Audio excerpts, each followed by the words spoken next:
중심에서 일곱인에 담긴 심판이라는 제목으로 하나님 말씀 증거하겠습니다. 일곱인에 담긴 심판의 그 내용들을 이제 조금 구체적으로 살펴보게 될 건데요. 오늘은 그 첫째 인을 떼실 때에 이루어진 흰말이 나오고 그 흰말에 담긴 우리 첫 번째 인의 그 심판의 내용을 살펴보려고 합니다. 지난 시간에 서론으로 이렇게 잠깐 말씀드리고 5장의 마지막 부분을 했었던 기억이 나는데요. 이제 우리 이 계시록 6장부터 조금 본격적으로 앞으로 있을 일에 대한 말씀을 하시면서 물론 이제 지난 5장, 4장 그거는 우리 천상의 예배에 대한 말씀을 이렇게 살펴봤었죠. 네, 그 예배가 기준이 돼서 그 예배의 다 일환으로 이런 모든 심판의 역사가 이루어지는 거예요. 특별히 이제 인을 떼면 이제 일곱째 인 떼실 때 나팔 재앙이 일곱 번째 나팔에 울려질 때 또 대접 재앙이 그렇게 이어지게 되는데요. 그 모든 인 나팔 대접 재앙 사이사이에 또다시 이제 어떤 천상의 예배 또 하늘에 속한 일들을 마치 삽화처럼 중간중간에 끼워 놓고 있습니다. 그런 것들만 잘 구분하면 이제 오늘 본문부터 시작되는 6장, 7장 그리고 8장부터 14장 그리고 15장부터 18장까지의 이 내용들이 인, 나팔, 대접재앙이라는 것을 알면 전체적인 이 계시록의 말씀이 크게 이렇게 이해가 될 것입니다. 이제 인, 나팔, 대접재앙 하면서 살펴보겠지만 결국에는 이 재앙들이 이제 7년 대환란 속에 다 일어나는 거고 특별히 이 인재앙이 과거에서부터 시작된 역사적인 어떤 재앙들이냐 아니면 7년 대환란을 준비하는 사전적인 준비의 의미를 갖느냐 뭐 이런 여러 가지의 해석들도 있고요. 다 다르지만 아주 결정적이고 분명한 것은 그렇습니다. 이 인을 땜으로 시작된 이 여러 가지 재앙들과 심판들 이런 것들이 누구로부터 시작됐다고요? 누가 그것을 뗐다고요?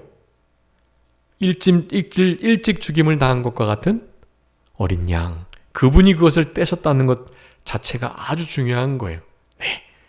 그래서 그분이 떼셨기 때문에 그분이 그 일을 그렇게 이루어 가실 거란 말이에요. 그러니까 이 일이 이제 구체적으로 우리가 영적으로 또 역사적으로 어떻게 적용해야 될지에 대한 각각 적용점들이 가르침을 받는 것, 교회 또 교단마다 사실 다를 수 있는데요. 이 모든 것들은 결국 마지막 때 예수님의 재림을 잘 준비하고자 하는 소망스러운 복음의 말씀으로서의 계시록, 이 땅을 좀 승리하면서 살아갈 수 있는 중요한 도구로서의 성격을 띠니까요.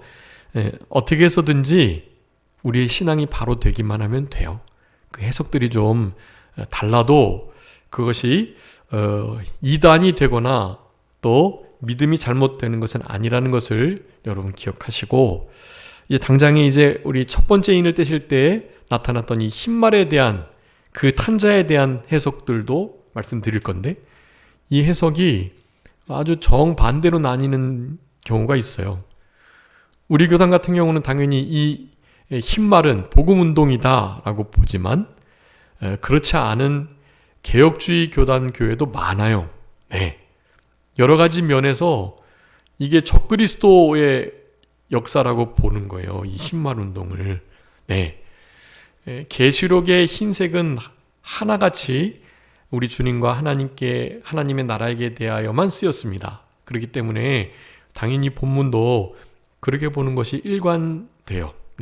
일관되지만 그렇지만 그 해석들이 사실 적그리스도의 운동으로 봐도 그것이 막 그렇게 잘못됐다라고 정죄해서는 안 될 정도로 아주 그럴 만한, 그리고 그렇게 알고 신앙생활을 해도 신앙을 잘 지켜나갈 수 있는 그런 해석이 된단 말이죠. 네.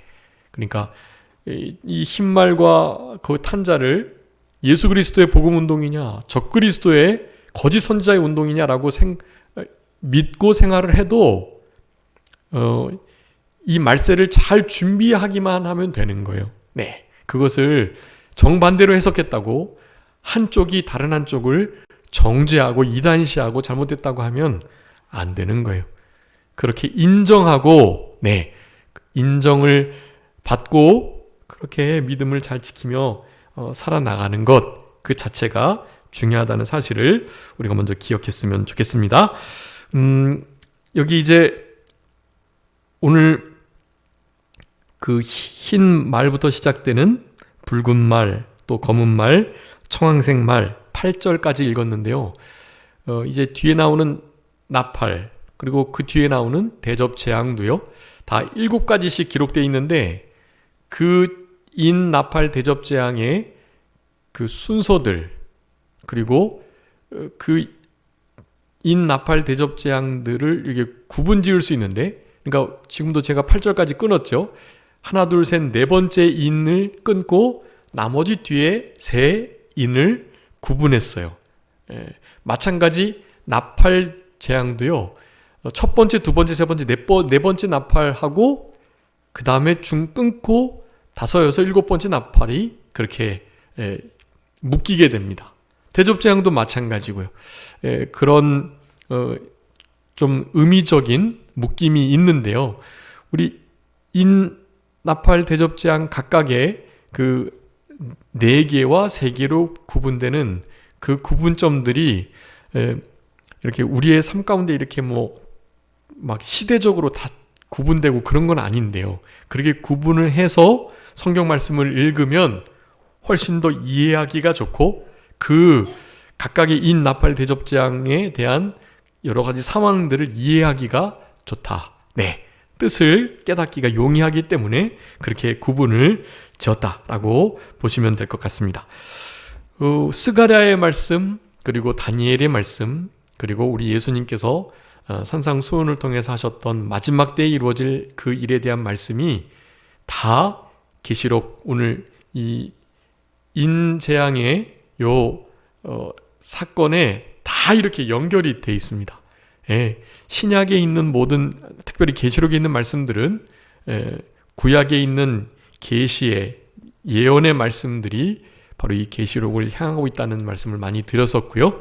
네, 그런 의미에서 에스겔, 다니엘, 스가랴 이런 말씀들이 지금 오늘 이제 인 재앙을 네 가지의 첫 번째, 두 번째, 세 번째, 네 번째 인에 나타난 그 각각의 색깔이 다른 말들의 그 역사들, 거기에 기록된 좀 무시무시한 그런 기록들의 면면을 이미 잘 나타내주고 계셨다라는 것, 그것이 우리에게 가져다주는 교훈은 그렇습니다. 계시록, 묵시록 어렵고 되게 난해하고 그런 말씀 같지만 그렇지 않다. 예전부터 예언했던 말씀들이 잘 하나 되어 이루어져 가고 있다라는 것으로 그런 말씀들을 보면 된다라는 것을 기억하셔야 되겠고요.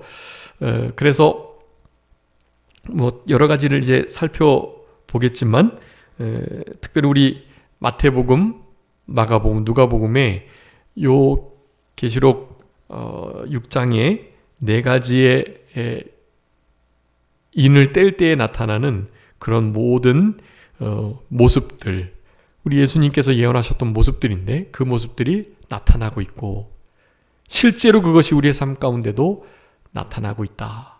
그런 것들을 생각할 때 좀 이런 말씀을 읽으시면 좀 경각심을 가지시고 진짜 예수님의 재림을 준비하려는, 나중에 우리가 한나라에 가서 영원한 기업을 이을 후사로서의 삶을 내가 지금 살아가고 있는지를 이런 말씀들을 통해서, 이런 말씀들을 읽으면서 좀 우리 마음에 깊이 생각할 수 있는 그런 우리들이 되어야 되는 것입니다. 우리 그냥 마태복음 말씀만 잠깐 봐도요, 마태복음에 그 예수님께서 말세에 일어날 여러 가지 일들에 대해서 그렇게 말씀합니다. 난리와 난리가 있겠다. 그리고 전쟁이, 그러니까 서로 나라가 서로를 대적하는 큰, 그러니까 세계적 전쟁이 있겠다라는 말씀도 하셨고요. 흉년, 그리고 배고픔, 큰 지진, 네. 그 다음에 가장 중요하게 다룬 것이 여러 가지 병들과 죽음에 이르는 일들이 있을 것. 가장 분명하게 주님께서 말씀하신 것은 거짓 선지자가 일어날 것. 네. 뭐 이런 류의 말씀들을 하신 거예요. 네. 하늘에 또 천재의 큰 징조가 있을 것에 대한 말씀들을 하셨는데요. 딱 인을 떼시게 되면 그 말들이 나오면서 그런 일들이 순차적으로 일어나는 것을 우리 계시록에서 나타내주고 계시는 것입니다. 그러니 우리 이런 말씀을 들을 때 과연 구약의 말씀이 그리고 예수님의 예언이 진짜 이루어지고 있구나라는 것을 확신하면서 하나님의 말씀이 과연 이렇게 이루어져 간다라는 생각을 하고 이런 말씀을 읽을 때 우리는 안심하고 이 상황을 두려워하고 또 두려워할 것이 아니라 이런 상황들이 일어나는 것이 하나님의 기록한 대로 가고 있구나라는 것을 우리가 보면서 하나님의 뜻이 이루어지는 일에 대하여 감사하고 그 가운데 우리가 무엇을 해야 할 것인가를 생각하는 그런 중요한 마음가짐을 가질 수 있겠다라고 할 수 있겠습니다. 여기 1절에 보면 내가 보매 어린 양이 7인 중에 하나를 떼었다. 7인 중에 하나라는 것은 이제 첫째 인이라는 뜻이에요. 네, 첫째 인을 띄었는데 그때 우레소리와 같은 말이 나왔다고 합니다. 뭐라고 했다고요? 오라라는 거예요. 오라. 누구한테 오라고 그랬을까요? 그 말을 탄 자에게 했을까요? 사도 요한에게 했을까요? 우리들에게 하시는 걸까요? 네. 이 계시를 사실은 사도 요한이 받고 있기 때문에 사도 요한에게 어느 위치에 와서 지금 일어나는 일들을 보라라고 하시는 거겠죠. 예. 그래서 사도 요한이라고 생각해도 되고 또 우리들이 여기 주목하여 또 보라, 여기를 와서 봐라, 그런 의미. 다른 그 번역 성경에는 또 이렇게 사본이 몇 가지 종류들이 좀 있는데요. 그 사본에 따라서 이 말씀을 달리 그렇게 기록한 말씀들이 있습니다. 와서 봐라 라고 하는 곳도 있다고 그래요. 그래서 실제로 우리가 다른 곳에 신경을 빼앗기고 있었는데 바로 이곳, 여기를 주목해라 라는 의미입니다. 우리 사도 요한이 이런 천상의 예배를 보고 있다가 이제 인을 뗄 자가, 두루마리를 펼칠 자가 없어서 그렇게 되게 크게 울기도 하고 그랬었잖아요. 근데 유다지파의 사자, 어린 양인 예수 그리스도께서 이기셨다 그랬잖아요. 그이가 그 인떼기에 합당하다 그랬잖아요. 우리는 그것이 우리의 찬양의 중요한 내용이어야만 하는데요. 그분이 인을 떼시고 그렇게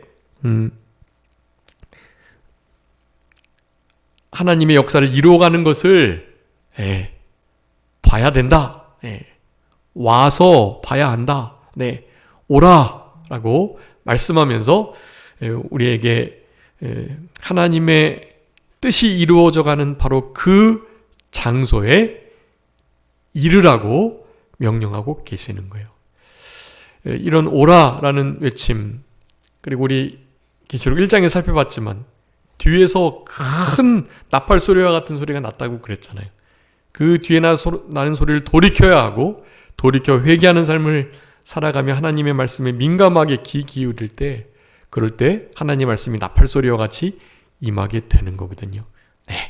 오라, 이 말씀도 우리가 귀 기울이고 이 말씀하시는 곳으로 우리가 움직여가지고 그곳에서 하나님의 역사하시는 되는 일들을 지켜보며 그 일들에 우리가 참여해서 하나님께서 요구하시는 바를 이루어 드리려는 마음을 가져야 해요.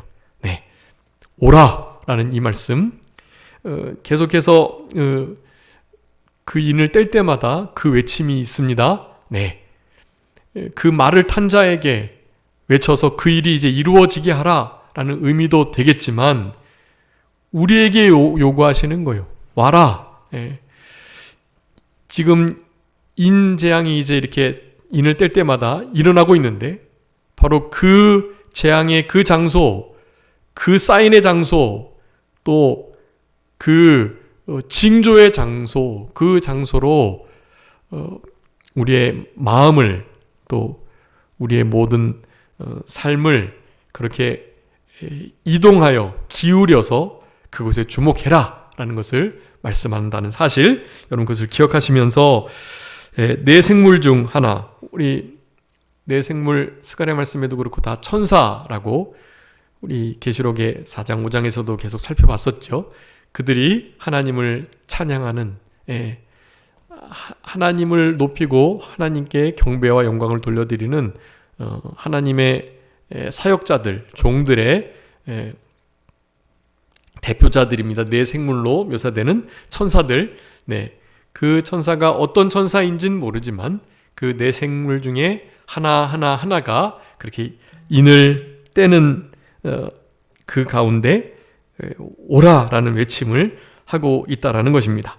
우레소리와 같은 말씀으로, 우레소리, 많은 물소리, 천둥 번개와 뇌성의 소리, 이것은 하나님의 권위 있는 음성을 뜻하는 것이고요. 하나님의 그런 뜻을 온전히 이어받은 천사의 권위 있는 소리라고 풀이를 할 수가 있겠습니다. 여러분, 예전에도 말씀드렸지만 우레소리, 천둥, 번개, 뇌성, 이거 상당히 두려워할 만한 소리거든요. 여러분, 하나님 말씀이 이렇게 들리셔야 해요. 지금 성경 잘 읽어가고 계시는지 모르겠는데 성경 읽는 것, 우리 아내도 그렇고 주만이 주원이 잘 성경을 읽어야 돼요. 우리가 다른 거 뭐가 있겠어요. 성경 실제로 읽는 것이 우리의 일이에요. 일. 그 의무는 해야 하잖아요. 의무를. 권리만 누리면 안 되고 의무를 다 해야만 하는 것입니다. 네. 자녀들을 교육할 때요, 네 가지를 핵심 가치를 가지고 교육하라고 하더라고요. 이 컴패션에서 하는 부모 양육법이라는 그 유튜브를 제가 봤는데요. 어떤 존스 홉킨스 아주 유명한 정신과 의사가 우리나라 분인데, 그가 이제 우리나라에 와가지고 컴패션하고 연계가 돼서 그런 강의를 만들었는데요. 자녀들이 뭔가를 잘할 때 그 잘한 것 자체, 결과를 가지고 이렇게 칭찬을 하면 안 된다는 거예요. 물론 그 결과물을 낸 것에 대해서 칭찬을 하긴 해야 되겠지만 그냥 자녀들 존재 자체에 대해서 귀하게 여기라는 거죠. 그러면서도 훈육을 해야 할 때가 있는데 그 훈육은 그 핵심 가치에 대하여 잘못할 때는 실제로 강하게 말하고 훈육을 해야 된다는 거예요. 이를테면 정직함에 대한 거, 정직하지 못할 때 그것은 책망을 해야 된다는 거죠. 정직하지 않은데도 그냥 내버려두면 그 자녀는 거짓말장이가 되는 거예요. 자기의 작은 유익을 위해서 너무나 쉽게 거짓말하는 자가 되는 거죠. 두 번째는 성실이라고 하더라고요. 성실. 어떤 일을 꾸준하게 지속적으로 잘 하는 거예요. 성실하지 못할 때 그 성실하지 못함을 방치해서는 안 되는 거죠. 그런 것에 대해서는 훈육을 해야 한다는 거예요. 그리고 또 하나가 기여라는 거죠. 기여. 우리 한 가정 안에 구성원으로서 각각 기여해야 할 것들이 있는 거예요. 자녀가 뭐든지 다 받기만 하려 해서는 안 되고, 자녀들이 자기가 스스로 해야 할 것들을 할 수 있도록 부모님들이 잘 그 할당 양도를 줘야 한다는 거예요. 기여를 하지 않게 되면 그냥 자기는 받는 것이 너무나 일상적이 되어버리기 때문에 그런 부분에 대해서는 너무나 분명하게 기여할 수 있도록 그렇게 가르치는 일이 필요하다라는 것을 말하더라고요. 한 가지는 잊어버렸는데 그런 부분에 대해서 가치 교육을 해야 한다는 거예요. 그런 가치를 잘 우리도 준행해내고 그것을 못할 때는 분명하게 훈육하는 일이 필요하다.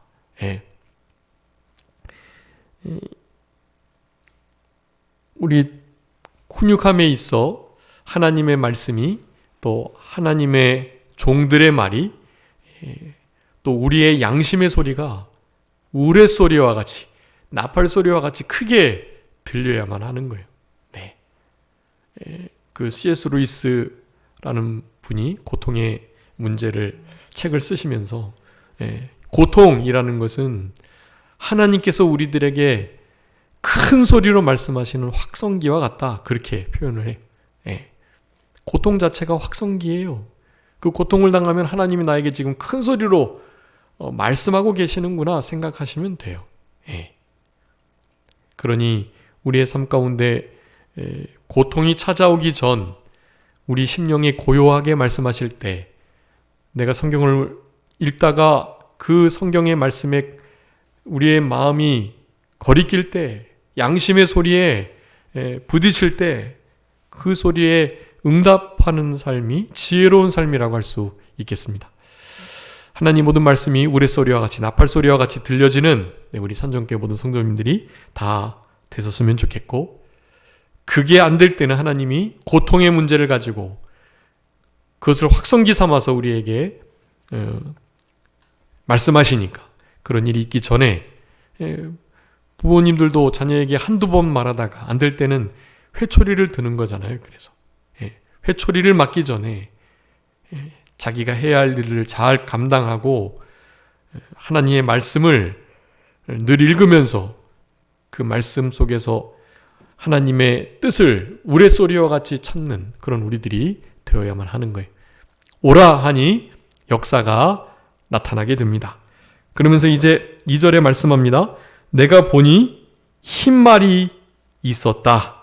그리고 그 탄자가 활을 가졌고 또한 면류관을 받고 나아가서 이기고 또 이기는 일을 하는 것. 그것이 첫 번째 인의 재앙을 통해서 우리들에게 하나님께서 말씀하시는 중요한 내용이라고 할 수가 있겠습니다. 근데 용어를 좀 한번 정리를 해야 될 것 같은데요. 제가 지금 이제 우리 제목에도 일곱 인에 담긴 심판이라고 표현했는데 이 모든 것들이 다 이제 심판의 일들이긴 해요. 우리 두루마기 안에 두루마리 안에 이제 인나팔 대접이 다 이제 들어있고 하나님의 이 세상을 향한 이 마지막 때의 말씀이니까요. 그것이 이제 심판의 크게 보면 다 심판의 말씀이긴 한데요. 자, 이걸 기억해 주세요. 인, 나팔, 대접은요. 그냥 그 말 자체에 중요한 그 하나님의 그 흔히 말하는 그 심판의 모습이 담겨 있어요. 자, 그래서 이제 그것을 좀 구분하면요. 심판은 이를테면 마지막 이 대접 재앙이 흔히 말하는 최종적인 심판의 개념이에요. 네. 자, 그러면 인은 뭐냐? 여러분, 인에 이제 막 안팎으로 막 글씨가 써 있다 그랬잖아요. 그 인 안에는 오늘 본문처럼 이제 이렇게 흰 말이 나가고 또 붉은 말, 검은 말, 청황색 말이 막 이렇게 나가면서 그 탄자가 어떤 의미를, 뜻을 이렇게 우리에게 말씀해 주고 계시잖아요. 그래서 자, 인이라고 한다면 그 인은 한마디로 말하면 징조를 나타내는 것이다라고 생각하시면 되겠어요. 인은 징조다라는 거예요. 그러니까 징조를 영어로는 이제 흔히 사인이라고 하는데, 사인. 뭔가가 흰 말, 뭐 검은 말, 붉은 말, 청황색 말, 이것이 뭔가 하나님께서 나타내시고자 하는 뜻이 거기에 들어있는 거예요. 예. 그래서 그것을 흔히 징조라고 표현하면 될 것 같아요. 그래서 징조라고 할 수 있겠습니다. 제가 다음에 제목을 바꿀 건데요. 7인에 담긴 징조라고 제목을 바꾸도록 하겠습니다. 그래서 7인에 담긴 7가지 징조들이 되겠죠. 네, 7가지 징조들이 어떠한 사인을 나타내고 있고, 우리가 아는 것처럼 흔히 주차 금지라는 표시하면서 이렇게 원에다가 반원 반지름을 쫙 거있는 거 있잖아요. 거긴 금지란 뜻이, 금지 표시. 거기로 진입하지 마라, 그 뜻이잖아요. 주차도 하지 마라, 그런 의미예요. 그러니까 딱 어떤 형상을 두고서 누구든지 그걸 보면, 아, 여기 진입하지 말란 뜻이네, 주차하지 말란 뜻이네 라는 어떤 사인을 우리가 알 수 있잖아요. 네. 그래서 우리 서명도 자기 이름을 멋지게 필기체로 돌려서 이렇게 써놓으면 사실 잘 글씨가 어떤 글씨인지는 모르긴 하지만, 아, 이거는 누군가의 사인이네 라는 표현을 우리가 느끼는 것처럼요. 네, 사인. 자, 인은 무엇이다고요? 징조, 사인이다. 먼저 그렇게 기억해 주시고요. 두 번째는 이제 7번째 인을 뗄 때에 나팔 재앙이 시작되는데, 나팔은 그럼 무엇일까요? 나팔은 주로 뭐 하는 거죠? 성경에서 나팔은 뭔가요? 경고하는 거죠. 경고. 네. 이 사인 정도가 아니라 훨씬 더 분명하게 뜻을 나타내시는 거예요. 그러니까 인도, 뭐 나팔도 마찬가지인데요.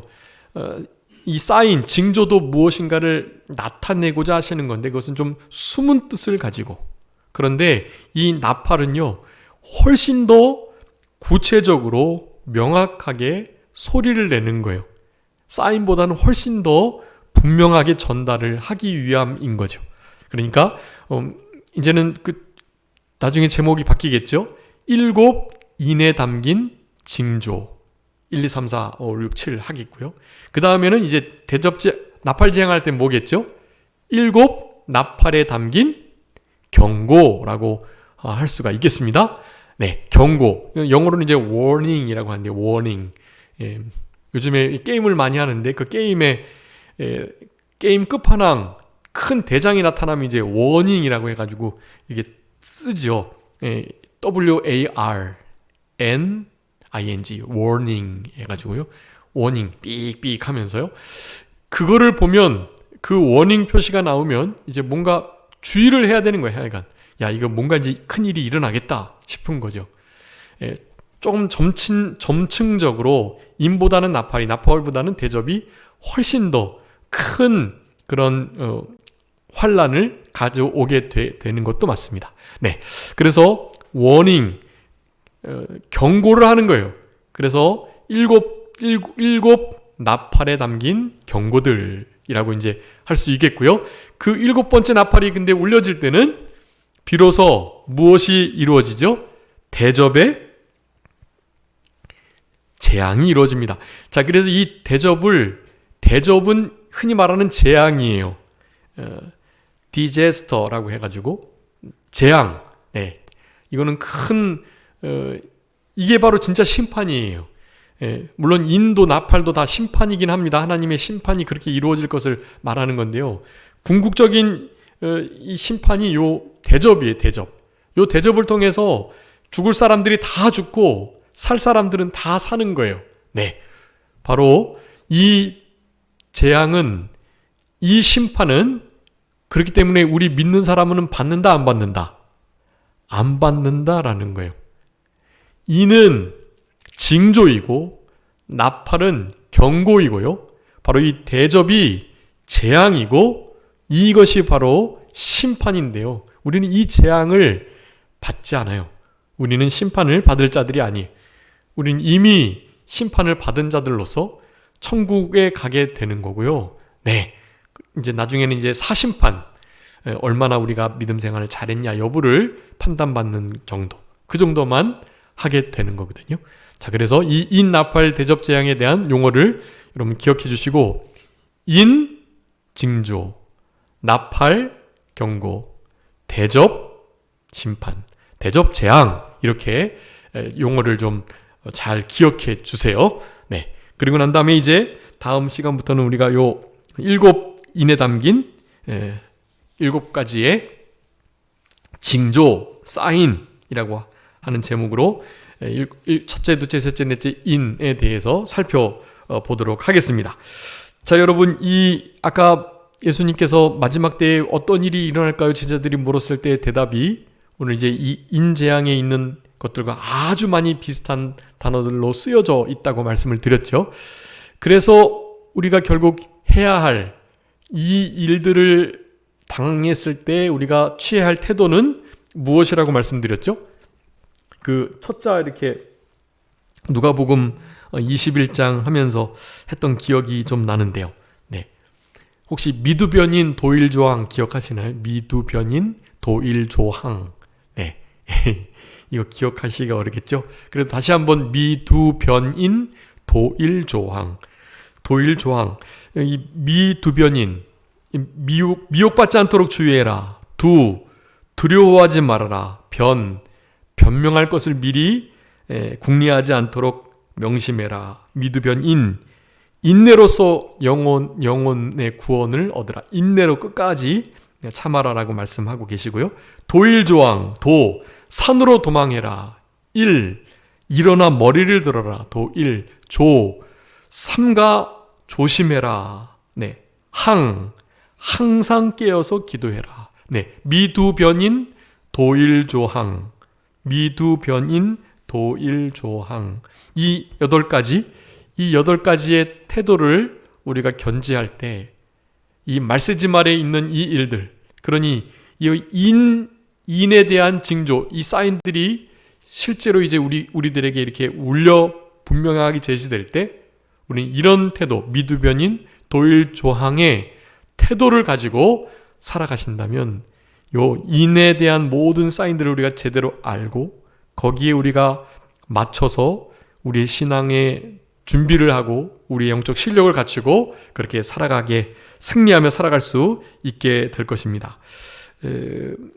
우리 뒤에도 이제 그 대접 재앙도 그렇고 나팔이 울려질 때도 그렇고 요 인의 여러 가지 환난과 어려움이 닥칠 때에 가장 핵심적인 그 하나님이 우리를 치시는 도구들이 있어요. 그 도구들이 여기 이제 지진, 기근, 또 큰 환난 뭐 이런 것들 많이 있잖아요. 예. 세계 대전 난리, 큰 궁핍함, 병듦 뭐 이런 것들요. 그것을 4가지로 그렇게 말씀하거든요. 레위기에도 나오고 에스겔에도 나오는데 우리 에스겔 말씀 한번 읽어봐 주시기 바랍니다. 14장 21절, 이스라엘 백성들이 잘못할 때 하나님이 요런 도구를 가지고 이스라엘 백성들을 책망하시겠다 그랬는데요. 에스겔 14장 21절. 주 여호와께서 이같이 이르시되 내가 나의 4가지 중한 벌 곧 칼과 기근과 사나운 짐승과 전염병을 예루살렘에 함께 내려 사람과 짐승을 그 중에서 끊으리니 그 해가 더욱 심하지 아니하겠느냐. 아멘. 여기 칼, 기근, 사나운 짐승, 전염병. 네. 요 4가지가요. 하나님께서 우리를 징계하시는 도구로 쓰이는 아주 중요한 그 요소들이에요. 네. 칼, 기근, 사나운 짐승은 뭘까요? 실제로 그때 당시에 이렇게 전쟁이 나거나 또 피를 많이 흘리면 그 야생 동물들이 그렇게 사람들을 더욱더 많이 공격하고 그런 일들이 있었다고 그래요. 네. 이 짐승들이 영적으로는 당연히 세상 국가를 의미한다고 하겠습니다. 잔인한 국가를 짐승으로 다 표현하고 있는데요. 성경은 국가적인 큰 환난과 또 국가가 국가를 공격하는 그런 일들을 말하고 있는 거예요. 전염병, 오늘 이제 말씀 속에서도 이제 온역과 또 여러 가지 그런 우리 애굽에서 나오기 전 애굽에 내렸던 10가지 재앙 중에서도 그런 전염병에 대한 재앙들이 몇 가지 있었는데 그런 모든 것들을 사용해서 우리 하나님은 하나님의 백성들을 징계하시고 하나님의 백성들을 함부로 대하는 자들을 징계하신다라고 할 수가 있겠습니다. 우리 다니엘 7장하고 또 우리 다니엘 7장하고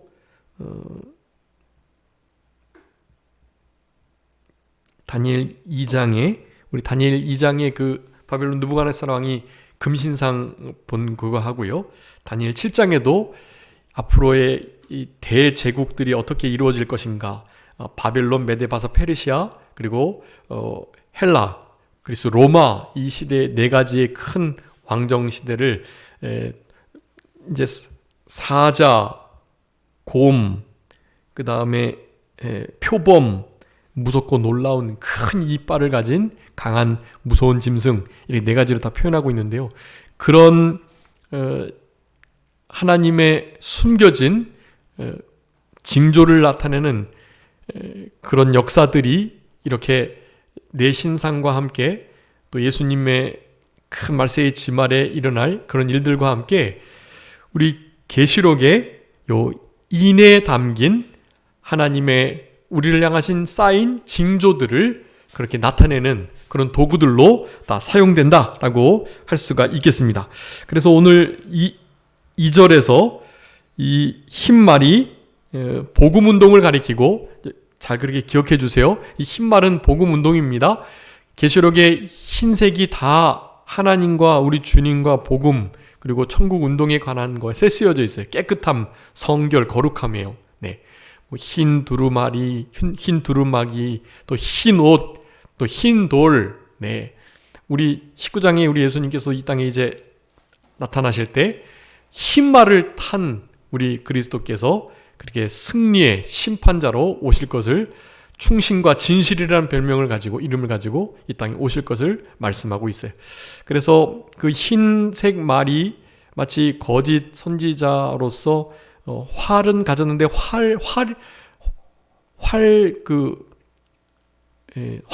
화살은 없으니까 이 거짓 선지자다, 이제 이런 식의 표현으로 그 거짓 운동, 선지자의 운동이라는 것을 이렇게 말하는 경우들이 있더라고요. 그리고 우리 아까 마태복음의 마지막 24장에 있었던 거짓 선지자의 역사가 있으니까 이것이 흰색을 타서 그런 것 같지만, 이기고 이기려고 하는 것 같지만 결국에 지는 것이니까 이것은 거짓 적그리스도 운동이다, 그렇게 보는 이들도 있어요. 요 흰 말과 흰 말의 탄자를요. 근데 그렇게 해석하기보다는 그것을 복음운동으로 보고, 복음에 늘 말씀드리지만 복음이지만 복음 안에 복음을 받아들이지 않는 자는 무엇이에요? 지옥 가는 심판이 있는 거예요. 복음, 이 단어 자체에 심판의 의미가 같이 포함되어 있다는 것을 아셔야 됩니다. 그러니 복음운동이 이루어졌다는 것은 복음으로 구원받는 자들도 있겠지만 그 복음을 믿지 않고 그 복음을 무시하고 그 복음에 관계없이 살아가는 자들은 어떻게 해요? 구원을 잃어버리는 거예요. 복음운동이 그렇게 편만히 펼쳐져 나갈 때 거기에 참여해야 되는데 끝까지 참여하지 않는 자들, 구원을 잃어버리는 것이나 마찬가지죠.